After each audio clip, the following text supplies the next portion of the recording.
ఈ రోజుల్లో ఎంతమంది లేరంటారో తల్లిదండ్రులకు మనోవేదన కలుగజేసేవారు, ఎంతమంది లేరు తల్లిదండ్రులను ఇబ్బందులు పెట్టేవారు, ఎంతమంది లేరు తల్లిదండ్రులను బాధించేవారు, రోధించేవారు. అనేకులు ప్రస్తుత అంధకార పరిస్థితుల్లో తల్లిదండ్రులు ఇబ్బందులు పెట్టే యవ్వనస్తులు చాలామంది ఉన్నారు.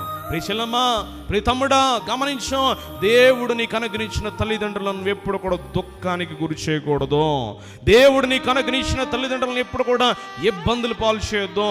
వారికి నువ్వు ఎప్పుడు కూడా మనోవేదన కలిగించొద్దు. ఎందుకో తెలుసా?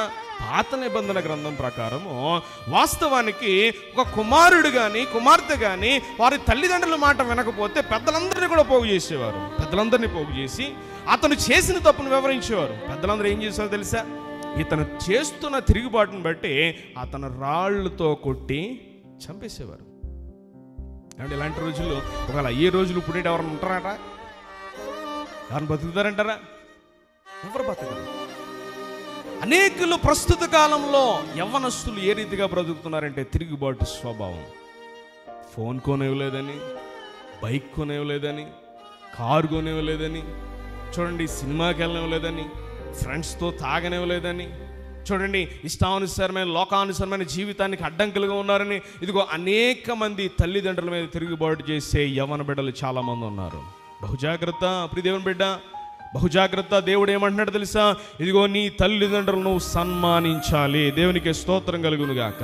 వారికి నువ్వు ఎప్పుడు కూడా మనోవేదన కలుగు చేయకూడదు. అందుకే ఇదిగో దేవుని వాక్యం సెలవిస్తుంది. ఎఫెసీయులకు రాసిన పత్రిక 6వ అధ్యాయము 1వ వచనంలో, ఇదిగో నీవు దీర్ఘాయుష్మంతుడు అవ్వాలంటే నీ తల్లిని నీ తండ్రిని ఏం చేయాలా?